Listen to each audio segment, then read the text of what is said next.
Hello YouTubes.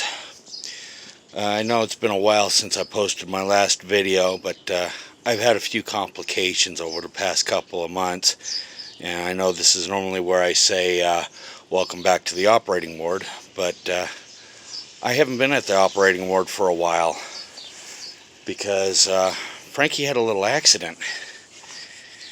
It's had me held up. Here's the driver's side door. The driver's side door does open, but not all the way. The fender is a little on the caved in side. Got the hood open right now. Hood shuts just fine. So yeah, this side is not the side of impact. January 8th, 2021. I was on my way home when that right side wheel bearing gave up the ghost and decided to put me right into a guardrail. So Frankie's been wrecked. The collision did rip the entire wheel and hub and rotor and brake caliper assembly off, so there is no brake line going to this wheel right now. And the large reservoir, I think it's the large reservoir, it might be the small reservoir, I think it's the large reservoir, which is the back reservoir there on the master cylinder, is completely drained. It's dry, so there's no fluid in it. I did the hub and rotor stayed bolted to the rim and tire, so they did remain salvageable. So I managed to put new races, new bearings, pack everything completely full of grease, new spindle nut, cotter pin, washer, the whole 9 yards. Got all of that done. It is currently February here in northern Utah land as I do this little update, but you can see the fender and the passenger side door there. That door ain't gonna open, not until I get this fender off and work a little magic. I do have it covered with a car cover. This is a pretty nice car cover I got from LMC Truck. This is our LMC 4000 car cover.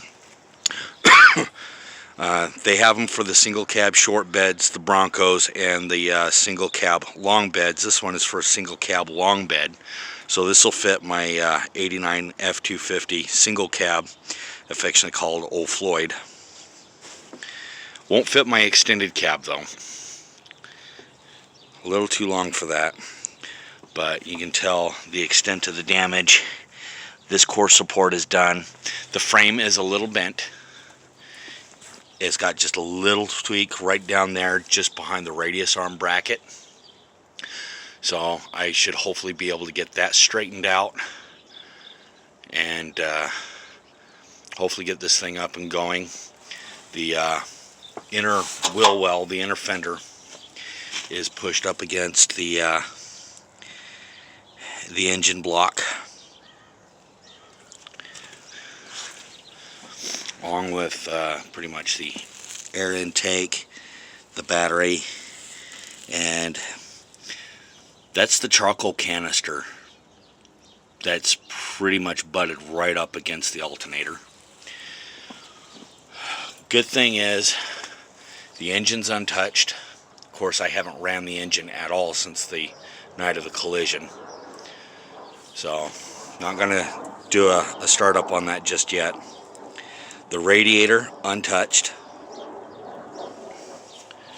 so this is going to need a new core support, both fenders, possibly both door shells, because I don't want to sit here with a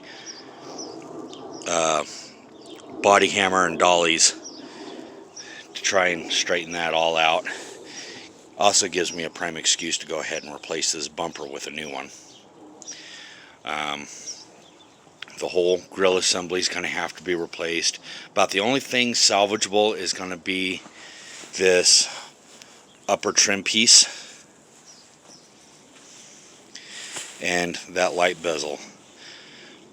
In case anybody is wondering, yes, I was okay, obviously.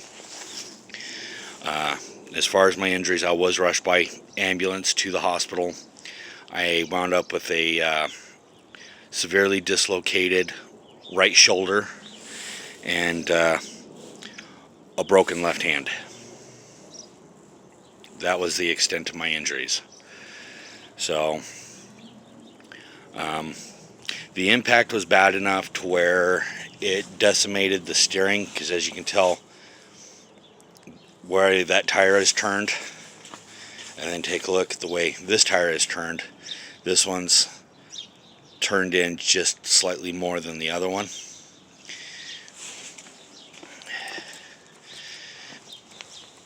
I'll show you something a little crazy here. There's the steering linkage. That's where the pitman arm connects. I've taken the pitman arm off, but I'll get another video up here shortly showing you the pitman arm.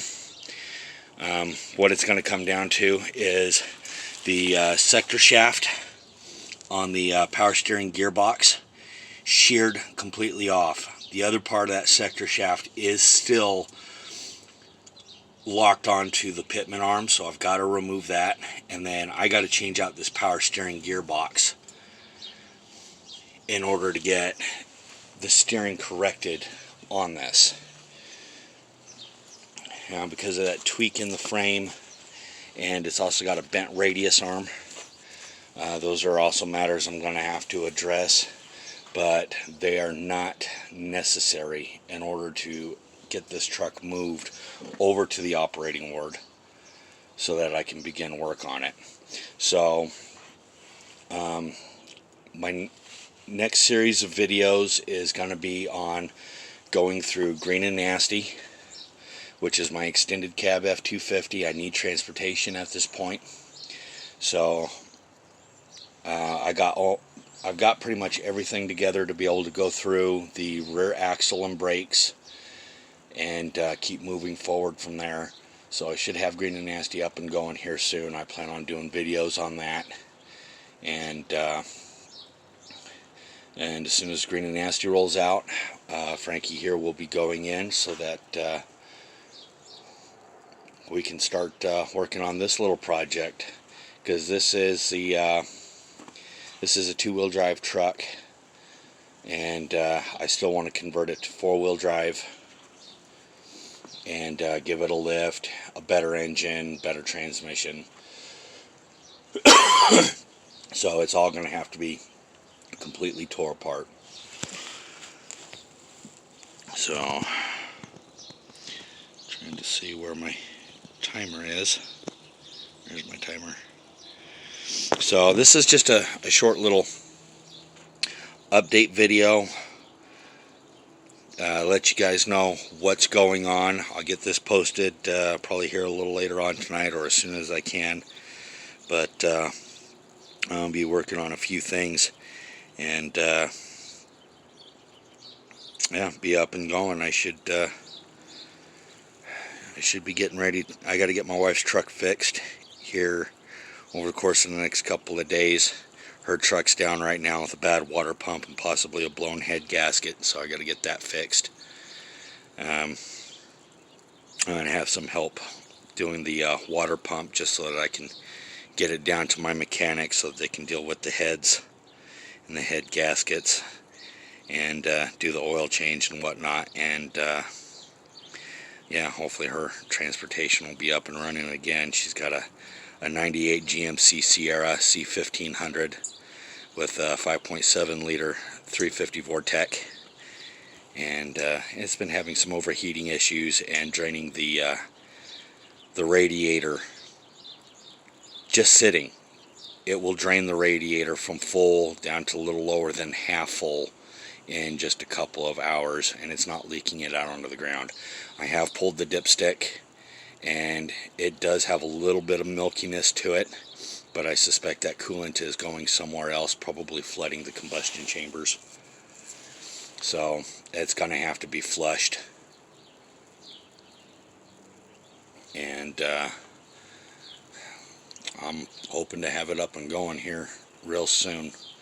So there's a quick little update why I haven't posted any videos in the past 2 or 3 months. I've been getting myself healed and recuperating from my injuries, and just trying to get back on my feet so that I can get my transportation up and running, and keep getting ready to put out more content for you guys. So as always, I'm Dr. Frankenstruck, and I'll see you next time on the operating table.